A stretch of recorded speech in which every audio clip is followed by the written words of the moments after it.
Beredar foto biliet giro 2 triliun Herianti, ini tanggapan Bank Mandiri. Beredar foto biliet giro 2 triliunan Herianti yang tidak lain merupakan anak bungsu almarhum Akiditio. Nama Bank Mandiri ikut terseret dalam rencana donasi ini karena terakhir kali pencairan akan dilakukan melalui rekening Bank BUMN tersebut. Kabid Humas Polda Sumsel, Kombes Pol Supriyadi mengatakan senilai 2 triliun rupiah itu akan dicairkan lewat biliet giro melalui Bank Mandiri yang bersangkutan ke Bank Mandiri. Namun sampai batas waktu pencairan, uang tersebut tidak bisa dicairkan.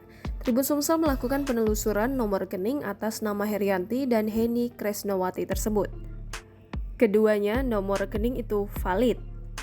Regional CEO Bank Mandiri Persero Tbk Region 2 Sumatera II, Laurentius Aries Budianto saat dikonfirmasi terkait nama Bank Mandiri yang ikut terseret rencana donasi itu enggan berkomentar karena menurutnya sesuai dengan Undang-Undang Perbankan tidak diperkenankan. Hal senada juga disampaikan Government Business Head Region 2 Sumatera, Iwan Setiawan juga enggan berkomentar terkait nama Bank Mandiri yang ikut dalam rencana donasi tersebut karena pencairan melalui Bank Mandiri.